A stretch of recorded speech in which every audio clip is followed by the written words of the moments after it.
Hello dear students, आप सभी का स्वागत है विशाल क्लासेस में। आज हम देखने वाले हैं कक्षा 12 विषय भौतिक विज्ञान के अंतर्गत हम आज बात करेंगे अध्याय 1 वैद्युत क्षेत्र तथा कूलाम का नियम। तो इस अध्याय के को हम स्टार्ट करने जा रहे हैं। तो उसमें पहला जो टॉपिक है वो आता है कूलाम का नियम। पहला जो टॉपिक आता है कूलाम का नियम यानी कूलाम्स लॉ। तो कूलाम्स लॉ क्या होता है इसे हम सबसे पहले देख लेंगे। तो कूलाम्स लॉ के बारे में हमको लिखना है। तो इसको हम कैसे डेरिवेशन, इसमें एक डेरिवेशन भी आता है, तो किस प्रकार हम इसको डेरिवेशन करेंगे तो हम देखेंगे। तो क्या है कि इस नियम के अंतर्गत किन्हीं दो बिंदु आवेशों के मध्य जो जो दो बिंदु आवेश हैं उनके मध्य आकर्षण तथा प्रतिकर्षण बलों की गणना की जाती है। इसके लिए एक नियम दिया गया जिसे कूलाम का नियम कहते हैं। यानी कि इस नियम की जरूरत इसलिए पड़ी क्योंकि जो दो बिंदु आवेश हैं उनके मध्य जो आकर्षण और प्रतिकर्षण बल की गणना करनी है, इसीलिए हमें कूलाम के नियम की क्या करी आवश्यकता पड़ी। ठीक है, अब कूलाम का जो नियम है उसकी परिभाषा क्या है, उसकी परिभाषा देखते हैं। अब इस नियम की परिभाषा क्या है कि किन्हीं दो बिंदु आवेशों के मध्य लगने वाला जो आकर्षण व प्रतिकर्षण जो बल होता है वो उन दोनों आवेशों के परिणाम के गुणनफल यानी कि उनके गुणा के अनुक्रमानुपाती होता है तथा दोनों आवेशों के मध्य की दूरी के वर्ग के व्युत्क्रमानुपाती होता है। ठीक है, और यह बल सदैव दोनों आवेशों को मिलाने वाली रेखा के अनुदिश होता है। तो सबसे पहले इसका हम चित्र बना देंगे। जिस प्रकार ये कह रहा है कि किन्हीं दो बिंदु आवेशों के मध्य, अब दो बिंदु आवेश हम मान लेंगे, जैसे कि पहला बिंदु आवेश ये मान लिया, दूसरा बिंदु आवेश ये मान लिया।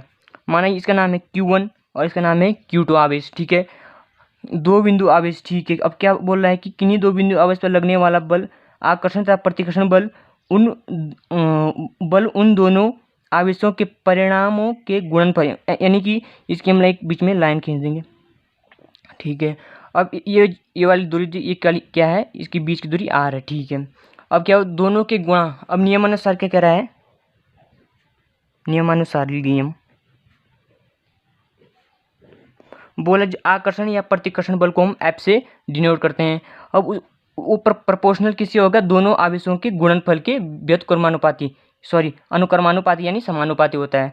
तो Q1 इंटू Q2 इसकी क्या है, ये समानुपाती का साइन होता है। ठीक है, और दूसरा बोल रहा है कि बीच की दूरी यानी कि बीच की दूरी ये हो गई r। अब इसका वर्ग, अब यहाँ पे वर्ग बोल रहा है वर्ग, और यानी कि r का स्क्वायर हो जाएगा इसका वर्ग। अब क्या बोल रहा है F प्रोपोर्शनल, क्योंकि व्युत्क्रमानुपाती है इसीलिए 1/r स्क्वायर इसका हो जाएगा। ठीक है, r स्क्वायर। अब क्या दोनों हम नियमों को मिला देंगे। तो लिखना पड़ेगा इन दोनों नियमों को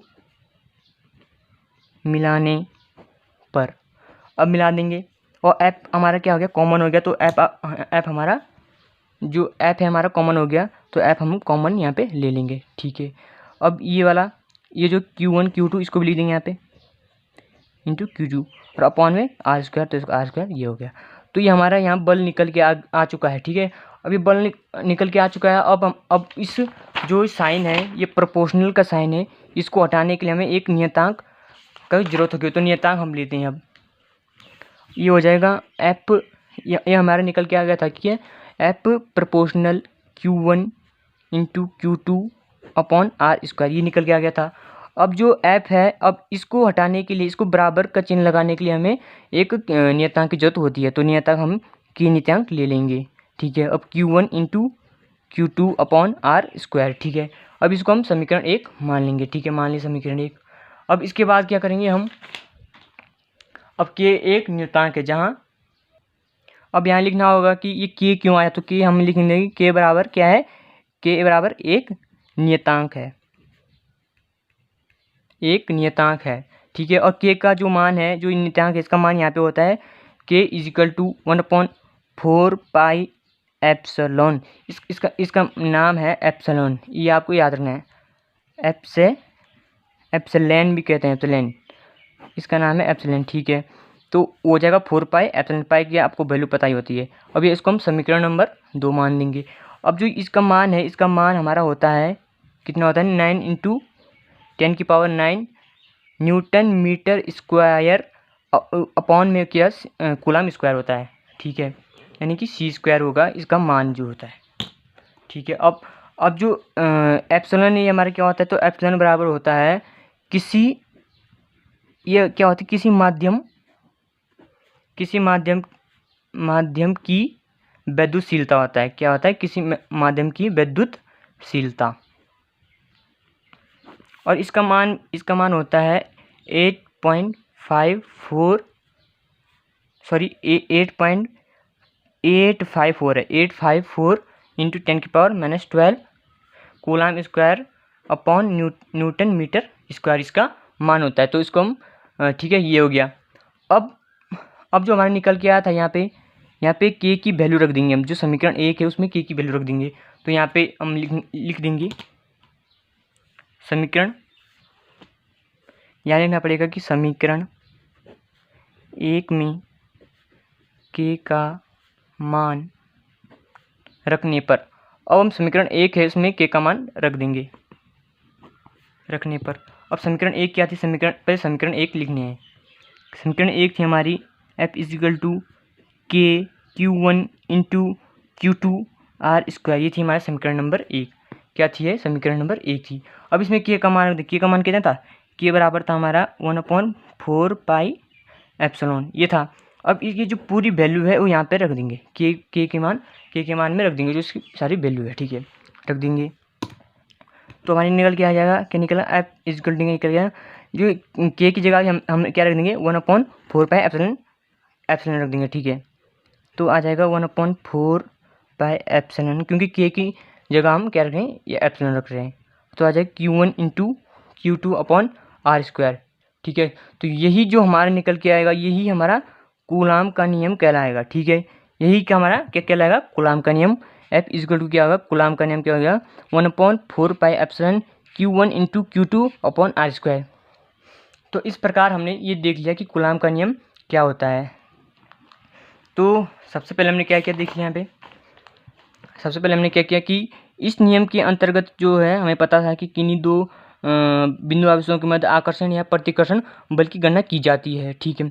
तो हमने इसकी जो परिभाषा है ये आपको ध्यान रखनी है, इसी के बेस पे आप ये चित्र बनाओगे। तो क्या परिभाषा क्या कह रही है कि किन्हीं दो बिंदु आवेश, यानी जो बिंदु आवेश हमने माने किन्हीं दो बिंदु आवेश पर लगने वाला जो आकर्षण या प्रतिकर्षण बल, यानी कि जो F है हमारा फोर्स है, वो क्या होता है, इन दोनों की Q1 यानी Q1 इंटू Q2 जो होता है उनके गुणनफल के अनुक्रमानुपाती या समानुपाती होता है, ठीक है। जो हमने यहाँ पे माना था F प्रोपोर्शनली, इसको हम कहते हैं Q1 इंटू Q2। अब दूसरा क्या था कि जो बोला था कि जो दूसरा है वो हमारे क्या है, जो उनकी बीच की दूरी है इसके वर्ग के अनुक्रमानुपाती, यानी कि 1/R स्क्वायर हो गया, ये भी हो गया।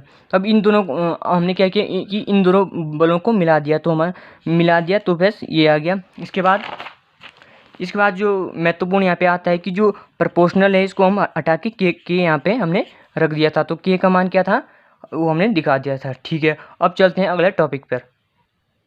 तो इस प्रकार हमारा कूलाम का नियम निकल गया है कि F = 1/4 pi epsilon Q1 into Q2 upon R square. तो ये निकल गया। अब देखते हैं अगला टॉपिक। तो अब जो दूसरा टॉपिक है वो है कि कूलाम की परिभाषाएं। अब कूलाम की कुल 3 परिभाषाएं हैं जो 3 अलग अलग नियमों से निकल कर आती हैं। तो पहले हमारे जो हमने सिद्ध किया है अभी जस्ट, वो है कूलाम का नियम। हमें कूलाम के नियम से कूलाम की परिभाषा को सिद्ध करना है। तो हमने कूलाम का नियम क्या पढ़ा था, कूलाम का नियम निकल के आ गया था F = 1/4 pi epsilon Q1 into Q2 upon R square. ये हमारा कूलाम का नियम निकल के आ गया था। अब हमें एक कूलाम नियम को सिद्ध करना है, कूलाम की परिभाषा को सिद्ध करना है। अब इसके लिए हमें मानना पड़ेगा, हम मानेंगे कि यदि R यानी कि उनके बीच की दूरी थी वो 1 है, ठीक है, 1 मीटर होगी, ठीक है। या तथा जो हमारे जो आवेश है यानी Q1 इंटू जो Q2 है वो हमारी क्या हो जाएगी, = हमारा 1 कूलाम हमने मान, क्योंकि हमें एक कूलाम के लिए इसकी परिभाषा ज्ञात करनी है, इसीलिए हमें इनको मानना पड़ेगा। जो हमें R है वो हमने क्या मान लिया, 1 मीटर मान लिया। और Q1 और Q2 हमने क्या मान लिया, इसको एक कूलाम मान लिया। ये आपको पहले मानना पड़ेगा। अब इसमें मान रख देंगे। अब F इक्वल टू हो जाएगा, जो इसका मान है ये मैंने आपको, ठीक है इसको रहने दीजिए, अभी इसको ऐसे लिख दूँ 1/5 1/4 पाई एप्सिलॉन, ठीक है। अब जो इसकी जगह 1 रखना है और इसकी जगह 1 और 1 स्क्वायर, ठीक है। और R की जगह 1 रख दिया, इसकी जगह 1 रख दिया, Q1 और Q2 जगह 1 रख दिया। अब क्या हो गया, F equal to 1/4 pi epsilon, ये क्या हो जाएगा, ये तो एक हो गया कुल, क्योंकि ये एक हो गया तो इसको एक लिखने की ज़रूरत नहीं होगी, ठीक है। अब इसके बाद इसका मान क्या होता है, इसका मान हमने आपको बताया था पहले कि 9 × 10⁹ इसका मान होता है।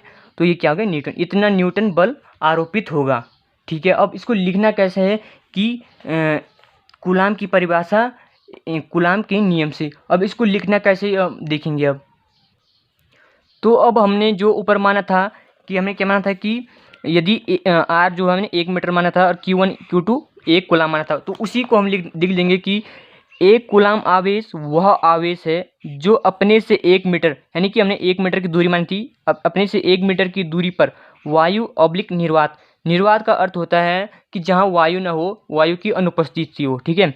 तो वायु ऑब्लिक निर्वात में सजातीय ऑब्लिक विजातीय, सजातीय का अर्थ है कि एक समान का आवेश और विजातीय का अर्थ है कि अलग अलग, ठीक है, अलग अलग आवेशों के मध्य 9 × 10⁹ बल आरोपित करता है, न्यूटन बल आरोपित करता है, वह एक कूलाम आवेश होता है। तो ठीक है, हमने माना था कि R इक्वल टू हमने 1 मीटर माना था और Q1 Q2 इक्वल टू हमने कितने माना था, 1 कूलाम माना था। तो इस प्रकार हमने रखा और हमारा इतना निकल के आ गया था। तो इसको इसी प्रकार लिखना है, ठीक है, कि एक कूलाम आवेश वह आवेश है जो अपने से 1 मीटर की दूरी पर वायु ऑब्लिक निर्वात में सजातीय अथवा विजातीय आवेशों के मध्य 9 × 10⁹ न्यूटन बल आरोपित करता है, वह ही एक कूलाम आवेश कहलाता है। अब देखते हैं दूसरे प्रकार से हम इसको किस प्रकार परिभाषित कर सकते हैं। अब दूसरा हमारा कि आवेशों के परमाणुकता के सिद्धांत से। अब जो आवेशों के जो परमाणुकता होता है वो क्या होता है, Q इक्वल टू क्या होता है, Ne होता है, ठीक है। Q इक्वल टू Ne होता है, ये आपको याद रखना है। तो हम यहाँ पे भी मानना पड़ेगा, क्योंकि एक कूलाम आवेश के लिए हम परिभाषा ज्ञात कर रहे हैं। तो किस प्रकार लिखेंगे कि हम लिखेंगे कि यदि हमें Q बराबर क्या रखना है, एक कूलाम, क्योंकि एक कूलाम आवेश के लिए हमें क्या करना है, जो उसकी परिभाषा है उसको सिद्ध करना है। जैसे हमने ऊपर भी हमने एक कूलाम माना था, ठीक है, तो यहाँ पे भी एक कूलाम हमें आवेश मानना पड़ेगा, ठीक है। तो एक कूलाम आवेश और तथा अब ई का मान आपको ध्यान होना चाहिए कि ई का मान कितना होता है। ई का मान होता है 1.6 × 10⁻⁻19 कूलाम, ठीक है। ये आपको याद रखना है, ये बहुत जगह काम आएगा, ठीक है, इस पार्ट में बहुत जगह काम आएगा, इसीलिए आपको इसको याद करना है, ठीक है। इसको याद कर ली, क्या है, ई का मान जो है 1.6 × 10⁻⁻19 कूलाम होता है, ठीक है। अब इसको हमें यहाँ पे लिखना है, ये एक फॉर्मूला होता है Q इक्वल टू Ne, इससे हमें क्या करना है, सिद्ध करना है कूलाम की परिभाषा को, ठीक है। अब जो N है इसको हम यहाँ इधर ले आएंगे, N इक्वल टू क्या हो जाएगा, जो Q है यहाँ पे चले जाएगा और E इसके अपॉन में आ जाएगा, ठीक है। अब क्या होगा, N इक्वल टू Q का मान कितना था, 1 कूलाम, E का मान 1.6 × 10⁻⁻19 कूलाम, ठीक है। अब कूलाम से कूलाम आप काट भी सकते हो, ठीक है। अब इसको यदि आप भाग दोगे, यदि आप इसका भाग इतने में दोगे तो कितना आएगा, 6.25 × 10⁻18 इलेक्ट्रॉन मिल जाएगा, ठीक है। तो हमें इतना मिल जाएगा, ठीक है। तो n बराबर कितना हो गया, 6.25 × 10⁻18 इलेक्ट्रॉन हो गया। अब इसको लिखना कैसे वो हम देखेंगे। अब इसको लिखना कैसे, इसको एक्सप्लेन कैसे करना है। अब इसको हमें एक्सप्लेन इस प्रकार करना है कि एक कूलाम आवेश वह आवेश है, क्योंकि हम एक कूलाम आवेश के लिए परिभाषा ज्ञात कर रहे हैं, इसीलिए हमें लिखना पड़ेगा कि एक कूलाम आवेश वह आवेश है जो किसी उदासीन वस्तु से 6.25 × 10⁻18 इलेक्ट्रॉन हटाने से प्राप्त होता है। सिंपल, क्योंकि आप यहाँ से एक निष्कर्ष निकलता है कि जो एक कूलाम आवेश है, एक कूलाम आवेश में 6.25 इंटू 10⁻18 इलेक्ट्रॉन होते हैं। ठीक है, एक कूलाम आवेश में कितने 6.25 इंटू 10⁻18 इलेक्ट्रॉन मौजूद होते हैं। तो यहाँ से ऐसा निष्कर्ष निकल सकता है। तो इसको इस प्रकार हमें डेरिवेशन करना है कि एक कूलाम आवेश वह आवेश है जो किसी उदासीन यानी उदासीन वस्तु वह होती है जिसमें कोई चार्ज नहीं होता है, जिसपे कोई किसी भी प्रकार का आवेश नहीं होता है, उसे हम उदासीन वस्तु कहते हैं। तो उदासीन वस्तु से 6.25 इंटू 10⁻18 जो इलेक्ट्रॉन है, यदि हम किसी उदासीन आवेश है, मान लीजिए ये कोई उदासीन वस्तु है। ठीक है, उदासीन वस्तु, इसमें अभी न कोई प्लस चार्ज है ना ही कोई माइनस चार्ज है। यदि हम इसमें से 6.25 इंटू 10⁻18 इलेक्ट्रॉन को हम हटा देंगे, ठीक है, तो इसमें एक कूलाम आवेश आ जाएगा। कितना आ जाएगा? एक कूलाम आवेश इसमें आ जाएगा। तो इसी प्रकार हमने देख लिया कि जो हमारा था, जो दूसरी परिभाषा थी वो हमने ज्ञात कर ली। अब तीसरी है वो विद्युत धारा की परिभाषा से हम एक कूलाम को परिभाषित करेंगे, तो इसको भी हम देखते हैं। अब जो तीसरा आता है, तीसरा जो आता है विद्युत धारा की परिभाषा से। अब हम विद्युत धारा की परिभाषा से कूलाम के नियम को सिद्ध करेंगे कि विद्युत धारा की परिभाषा से हम एक कूलाम आवेश को सिद्ध करेंगे। ठीक है, तो विद्युत धारा की जो हमने 10th में और 11th में भी आपने पढ़ा कि विद्युत धारा I बराबर होता है Q/T। Q का अर्थ है आवेश और T का अर्थ है समय, टाइम। ठीक है, तो अब हमें एक कूलाम आवेश, तो आवेश के लिए ज्ञात करना है, तो आवेश को हम यहाँ पे पहले लिख देंगे और I इंटू T हो जाएगा। ठीक है, इतना हो जाएगा। अब यहाँ पे भी मानना पड़ेगा हमें, जैसे हमने ऊपर माना था वैसे भी अब तीनों जो प्रकार की जो परिभाषा है उसमें हमें कुछ ना कुछ मानना पड़ेगा, तभी हम एक कूलाम आवेश को सिद्ध कर पाएंगे। तो हमें यहाँ मानना पड़ेगा कि यदि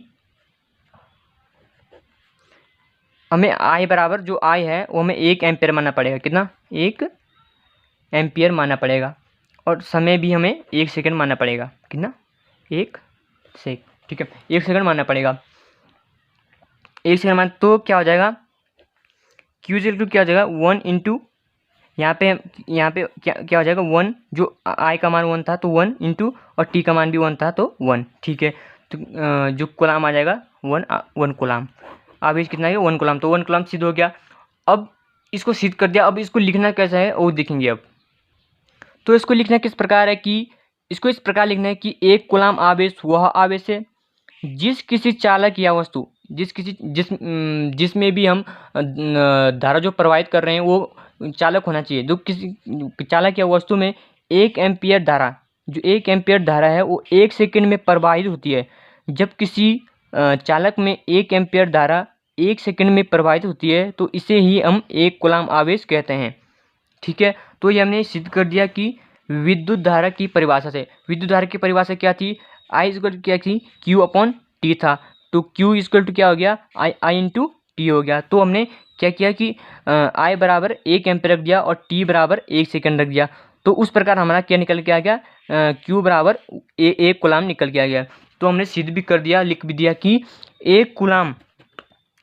एक कूलाम आवेश वह आवेश है जिस किसी चालक या वस्तु में 1 एम्पियर जो धारा है वो 1 सेकंड में प्रवाहित, जो 1 एम्पियर धारा है यानी कि जैसे 1 सेकंड हुआ 1 एम्पियर धारा उसमें प्रवाहित हो गई, तो इससे ही हम क्या कहते हैं? एक कूलाम आवेश कहते हैं। तो इस प्रकार हमने देख लिया कि तीनों से हमने देख लिया कि किस प्रकार हम कूलाम की जो परिभाषा है उसको 3 प्रकार से हम सिद्ध कर सकते हैं। अब जो तीसरा जो टॉपिक है वो है विद्युत क्षेत्र यानी कि इलेक्ट्रिक फील्ड। अब दो टॉपिक हमने क्लियर कर लिए हैं, 2 टॉपिक। तो अब तीसरा जो टॉपिक निकल के आता है वो है कि विद्युत क्षेत्र यानी कि इलेक्ट्रिक फील्ड क्या है। तो विद्युत क्षेत्र किसे कहते हैं ये हमें सबसे पहले लिखना है। तो विद्युत क्षेत्र क्या है कि जब वह क्षेत्र जिसमें कोई भी आवेश होता है जो उसमें बल का अनुभव करता है। ठीक है, किसका अनुभव करता है? बल का अनुभव करता है, उसे ही हम क्या कहते हैं? उस क्षेत्र को ही हम विद्युत क्षेत्र कहते हैं। तो इसको लिखना किस प्रकार है वो हम देखेंगे। तो इसे इस प्रकार लिखना है कि वह आवेश जिसमें कोई आवेश यानी कि वह क्षेत्र जिसमें कोई आवेश जो है विद्युत बल यानी कि इलेक्ट्रिक फोर्स का अनुभव करता है उस क्षेत्र को ही वैद्युत क्षेत्र कहते हैं। बिल्कुल सिंपल वे में आपको रखना है। क्या कहना है कि वह क्षेत्र, सिंपल, क्योंकि हम वैद्युत क्षेत्र की बात कर रहे हैं तो हमें क्षेत्र यहाँ पे बोलना पड़ेगा कि वह क्षेत्र जिसमें कोई आवेश यानी कि कोई भी चार्ज हो, कोई भी आवेश हो, विद्युत बल यानी कि इलेक्ट्रिक फोर्स का अनुभव करता है। यानी कि जो भी क्षेत्र है, यानी कि कोई भी क्षेत्र, ये क्षेत्र है कोई भी, अब यदि इसमें एक आवेश है, यदि ये बल का अनुभव कर रहा है, क्या क्या ये बल का अनुभव यदि कर रहा है तो उसे जो ये क्षेत्र निकल के आ रहा है उसे हम क्या कहते हैं, इलेक्ट्रिक फील्ड कहेंगे, यानी कि विद्युत क्षेत्र कहेंगे। तो इस प्रकार हम वह क्षेत्र जिसमें कोई आवेश वैद्युत बल का अनुभव करता है, ठीक है, विद्युत बल का अनुभव करता है, उस क्षेत्र को ही हम वैद्युत क्षेत्र कहते हैं। अब नेक्स्ट टॉपिक की ओर बढ़ते हैं। नेक्स्ट टॉपिक है कि वैद्युत बल रेखा यानी कि इलेक्ट्रिक लाइंस ऑफ फोर्स। वैद्युत बल रेखा क्या है, अब हम इसे देखेंगे कि वैद्युत बल रेखा जो सिंपल से है कि वैद्युत बल रेखा क्या होती है कि वह जो क्षेत्र जिसमें यदि कोई जो क्षेत्र होता है, पहले हम इसको लिख लेते हैं, उसके बाद हम इसको समझा देंगे। तो वैद्युत बल रेखा क्या होती है इसको हम देखेंगे। तो वैद्युत क्षेत्र में यानी कि जो वैद्युत क्षेत्र है उसमें जो आवेश है वो बल का अनुभव करता है। वो मैंने आपको पहले भी बता दिया था कि वो बल का अनुभव किस प्रकार करता है, ठीक है। यदि जो इस आवेश को वैद्युत क्षेत्र की दिशा में गति स्वतंत्र रूप से गति करने के लिए छोड़ दें, यानी कि स्वतंत्र रूप से गति करने के लिए छोड़ दें, तो यह क्या होगा, एक पथ, यह उस बल के जो उसमें बल लग रहा है उसके कारण वो एक पथ यानी कि एक रास्ते में गति करना, एक चक्कर में गति करना प्रारंभ कर देगा। जो जो उस पथ के कारण यानी कि उस गति के कारण जो भी हमारा पथ बनेगा यानी कि जो भी हमारा क्षेत्र बनेगा उसे ही हम वैद्युत बल रेखा कहते हैं। क्या है, सबसे पहले हमें जो आवेश है वो क्या कर रहा है, वैद्युत जो आवेश है वो बल का अनुभव करता है, वैद्युत क्षेत्र में बल का अनुभव करता है। तो यदि इस आवेश को वैद्युत क्षेत्र में गति करने के लिए जो स्वतंत्र रूप से छोड़ दिया जाए, छोड़ दिया जाए गति करने के लिए, तो वो उस बल के कारण एक दिशा में यानी कि वो एक ही पथ में गति करना प्रारंभ कर देता है। जो उस गति के कारण जो पथ बनता है उसे ही हम वैद्युत बल रेखाएं कहते हैं। तो ये रेखाएं क्या होती है, काल्पनिक होती हैं, यानी कि हमें दिखाई नहीं देती हैं। ये रेखाएं काल्पनिक होती हैं, हमें दिखाई नहीं देती हैं, ठीक है। अब क्या बोल रहा है कि यदि ये रेखाएं पास पास हों, यदि ये रेखाएं जो पास पास होती हैं तो उसमें वैद्युत क्षेत्र की जो तीव्रता है, जो इंटेंसिटी ऑफ इलेक्ट्रिक जो फील्ड है वो क्या होती है, वो प्रबल होती है। यदि ये रेखाएं दूर दूर हों तो ऑब्वियस सी बात है कि वो जो विद्युत क्षेत्र की जो तीव्रता होगी वो दुर्बल होगी। इस प्रकार हमारी क्या होती हैं, जैसे कि ये बल रेखाएं हमारे इस प्रकार जाती हैं, ये इस प्रकार हमारी बल रेखाएं जाती हैं। देखो यहाँ पे यदि पास पास होंगी, जैसे यहाँ पे पास पास है तो यहाँ पे जो क्या है, इंटेंसिटी ऑफ इलेक्ट्रिक फील्ड यानी कि जो वैद्युत क्षेत्र की जो तीव्रता है यहाँ प्रबल होगी, यहाँ दुर्बल होगी, इसकी अपेक्षा यहाँ पे दुर्बल होगी। तो इस प्रकार हमने चार टॉपिक आज क्लियर कर लिए हैं। तो ये था पार्ट 1 इस अध्याय का। अब इसका पार्ट 2 हम लेके आएंगे जल्दी। तो चैनल को कर लीजिए आप सब्सक्राइब, और जो बेल का आइकन है उसे ऑल पर प्रेस कर लिए, ताकि जो हम अगला जो पार्ट भेजेंगे वो आपके पास जल्दी से ही उसकी नोटिफिकेशन पहुंच जाए। तो ठीक है, अब ये पहला ही पार्ट था। अब मैं आपका पूरा सिलेबस बहुत जल्दी कराने की कोशिश करूंगा। तो आप चैनल को ज़रूर से सब्सक्राइब कर लें और अपने दोस्तों के साथ शेयर भी करें, ताकि इस चैनल के बारे में उन्हें पता चले। तो मिलते हैं अगले वीडियो में, तब तक के लिए जय हिंद, जय भारत, वंदे मातरम।